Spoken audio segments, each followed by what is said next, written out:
Jeg fikk kjøpt meg en billig delevasker på finn.no fra en veldig hyggelig kar som faktisk driver og restaurerer Toyota Celica. Og det er jo alltid et pluss i min bok. Men jeg fikk med den delevasken, altså selve veska som brukes i. Og han har blandet to forskjellige typer. Den ene er fra Biltema, og den andre er mest sannsynlig fra Jula. Og det her greiene, det skjeller seg. Som vi ser her, så har vi en blank veske på topp. Det er litt vanskelig å se på kamera. Hvis vi ser her borte i hjørnet, så ser vi det. Og under der så er det en slags hvit, grøtet veske. Når de her blander seg, så blir det kvitt, det blir tjukt, og pumpa sliter med å pumpe det. Og pumpa, den står her nede. Og den plasseringen den gjør at man er nødt til å fylle så 30 liter cirka med væske oppi for at pumpa skal klare å ta opp. Så min plan er å bygge om det her systemet. Og under her ha en bøtte, eller to bøtter, med pumpa oppi. Og jeg skal vise dere etter hvert hvordan det her blir.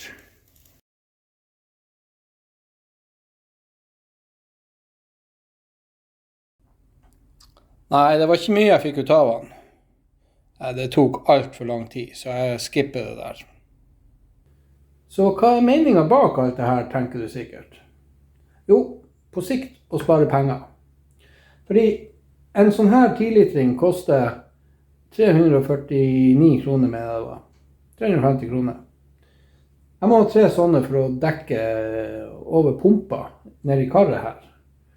Det blir fort mye penger. Og hver gang det her må byttes ut, så må jeg kjøpe 30 nye liter. Så det blir dyrt. Jeg har jo selvfølgelig kjøpt en del kaplinger som skal brukes i det her, pluss noe slanger.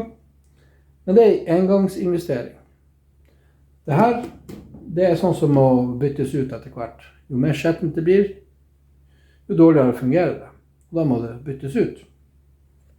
Så, det jeg skal bruke her, det er rett og slett 2 bilvaskebøtter for å rett og slett holde væska på en plass hvor det ikke er så mye lukt som slipper ut. Det blir rimelig tett i det her greiene. Med å ha væskene i karret her, så vil du få luktutslipp. Det er ikke så mye lukt her, men du kjenner det. Så blir jeg bruke filter som er på slangene. Og de slangene her, den ene går fra dreneringen ned i bøtta, og den andre går fra pumpa til den her kran da, liksom. Og jeg blir å bruke pumpa, det elektriske, og kran fra denne enheten. Så det blir gjenbrukt. Men jeg må se hvordan jeg skal sette det opp slik at det fungerer greit. Jeg må nok mest sannsynlig skjøte på strømtilførsel, men den skjøten vil da være utenfor våtsone. Så jeg skal prøve å få det så trygt som mulig, og tett som mulig. Så må jeg ta og flytte den hylla her nede. Den må jeg flytte så langt ned som mulig, slik at jeg kan ha den bøtta her stående under, at det får klaring under karret. Så jeg tror vi bare begynner med det. Da har jeg fått flyttet ned hylla. Det er jo bare så enkelt som å lage nye hold for skruene. Og bare flytte ned. Jeg brukte jekkestropper rundt før jeg løste skruene, og så holdt den da alt sammen på plass. Det var bare å lage nye hold. Skal vi se om den bøtta kommer seg under det. Ja. Det er cirka 1,5 centimeter fra toppen på lokket til dreneringen. Så var heldig der. Som sagt så skal jeg jo bruke denne pumpa, og den finner vi jo inni her. Her er jo filtret, bare slide ned sånn. Og inni her så er pumpa. Så det som jeg skal gjøre da, rett og slett, det er å senke den ned i den her. Og her har jeg 2 bøtter. Vi ser i begge bøttene så har jeg sånne rister. Jeg tror i den bøtta så lar jeg rista ligge. Det er den nederste bøtta. Så tar jeg da ut rista fra den andre. Sånn. Det som er planen nå er at jeg skal ha dreneringsslangen gående. Jeg lager et hold her i, så dreneringsslangen går helt ned i bøtta. Og så setter jeg da pumpa ned i sånn. Selvfølgelig så tar jeg da bort den her boksen. Den skal utføre selve bøtta. Og så får jeg se om jeg lager til en slisse her som jeg lar ledningen gå gjennom. En sånn tynn slisse. Lager den i lokket. Jeg vet ikke ennå. Vi får se. Mulig jeg kanskje bare lager til et hold her i selve bøtta. Så vi får se. Så det er planen. Så jeg lager til en del hold nede i bøtta her. Både dreneringsholdet, der som dreneringsslangen skal, og også masse småhold som gjør at væska kommer opp. Så det som skjer da er at den skjettende væska renner helt i botten. Den blir separert, det grøvste blir separert ifra pumpa. Men i tillegg så har jeg jo da filter på pumpa. Jeg vil også ha filter på slangene. Så da gjør vi det.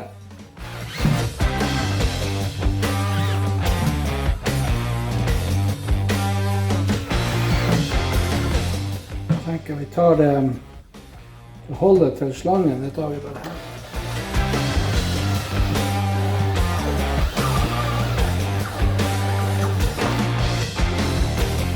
Vi ser, passe.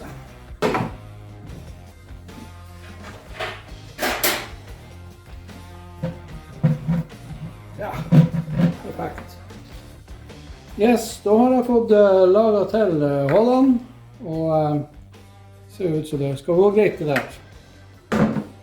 Neste steg er å bare ta løs den elektriske delen her og koble den ifra. Det er jo en gjennomføring, så vi må løse ledningen inn i den boksen. Så jeg gjør bare det.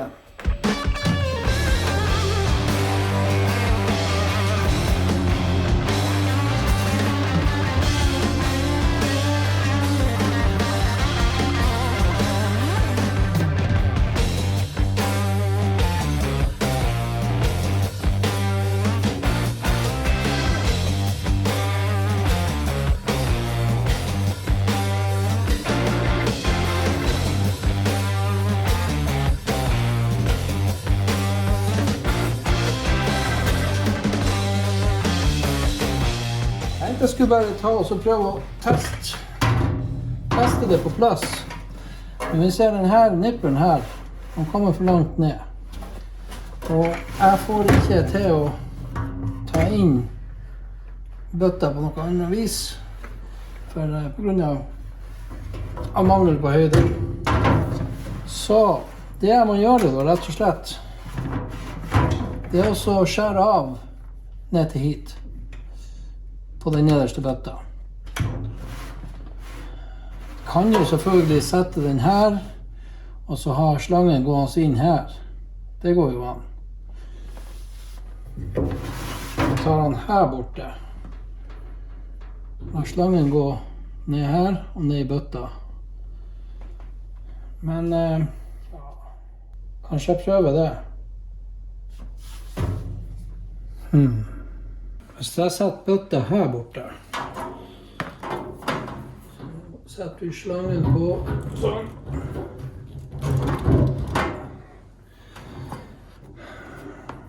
Men skal jeg ha den i holdet der, Hvis jeg lager et hold der, så går han ned, for så å gå opp.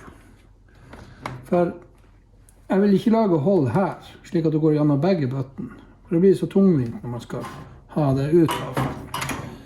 Så jeg tror jeg kutter vekk denne delen. Enkelt og greit. Slik at jeg får bøtta litt lenger ned, den øverste altså. Og får kanskje litt fall på slangen.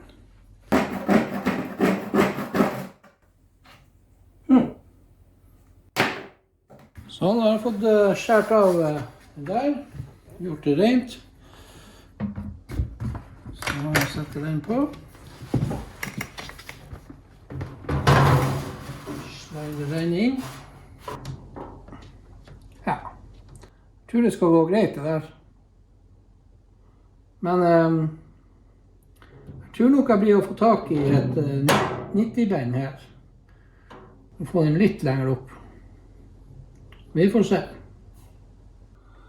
Siden jeg er høyrehendt, så vil ikke jeg ha bryteren på venstre side av kabinettet. Jeg kan selvfølgelig gjøre det. Jeg rekker akkurat med kabelen og få den ut på denne siden, slik at jeg slipper å modifisere noe på den. Men jeg vil ha kabelen her, hit bort, og bryteren her.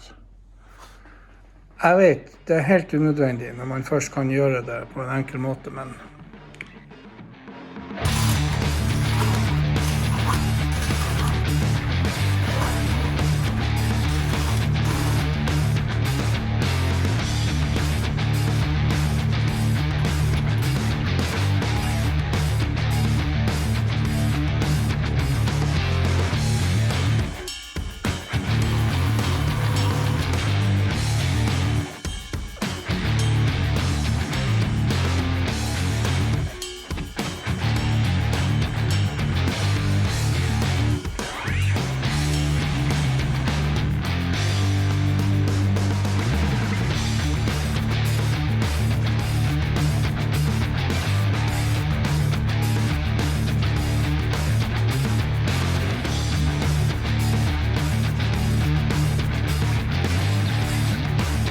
ja, vi får teste. Skal vi se. Ja. Så var det å finne ut hvor jeg skal plassere den her. Jeg tenker at det kan være greit å ta den sånn cirka midt på karret, og litt ned i karret. For nå kommer den rett ut ifra veggen. Hvis jeg skulle ombestemme meg og sette på et 90-graders bein der, så har jeg muligheten til å kunne gjøre det. Hvis jeg ser at den blir i veien. At det blir litt problemer med å ha den stående beint ut. På sikt så skal jeg jo bytte ut den her med en sånn slange med kost på. Så det spørs om jeg bare tar den her, rett og slett.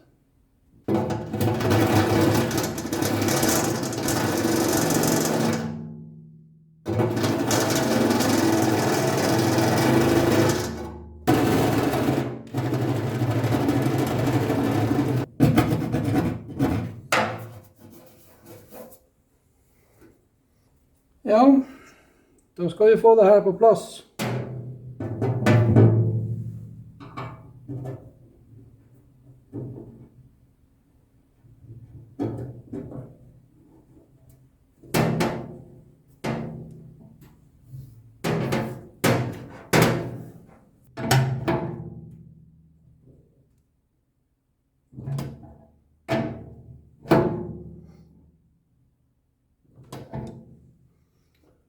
Spennende å se om det her blir tett.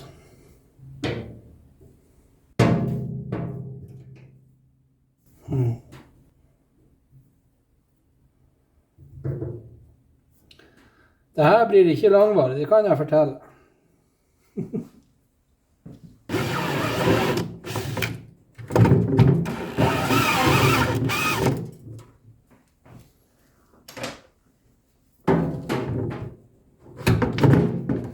Ja.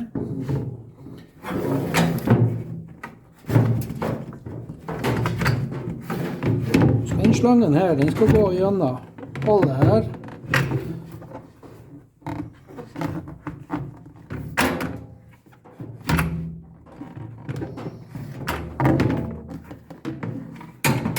Sånn, stikk den ut der. Det blir nok å sette i klemma her, tror jeg. Jeg må se, sånn at ikke den fær opp.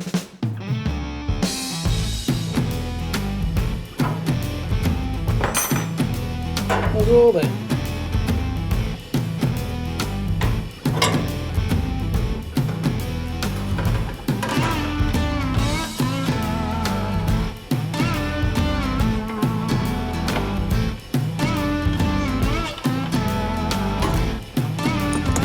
Teite er ikke så veldig hardt til, siden det her er plastikk.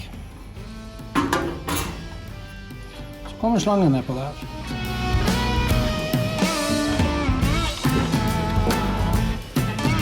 Litt stor denne klemma, men det får gå, det blir bare midlertidig.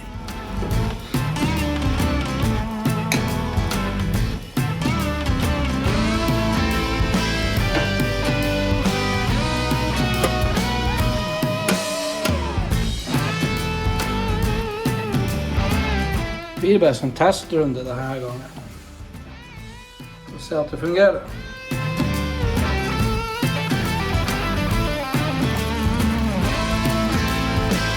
Nå er nivået nesten over den her. Over den der saken der. Så det holder i massevis. Da spørs det. Og jeg er spent. Vi prøver.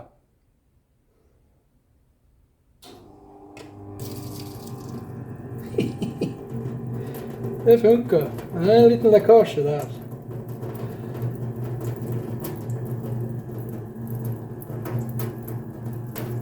Det er normalt med lekkasje på de her, fordi de er temmelig skrøpelige. Det er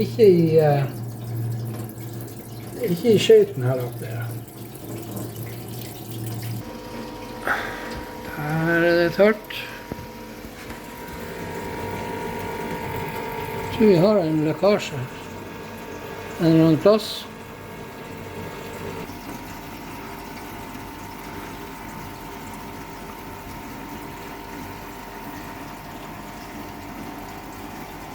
Ja, det her er kobling og han leker.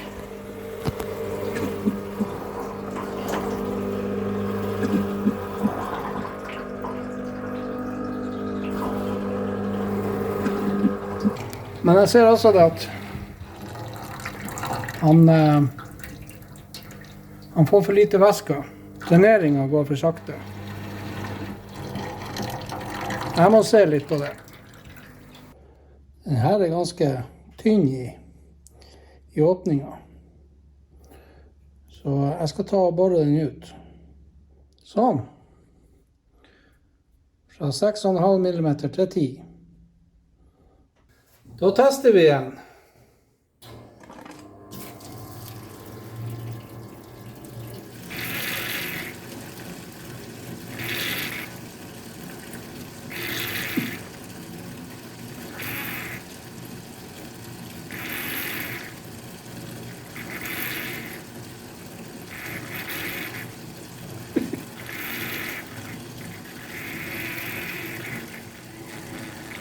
Der tror jeg vi har den.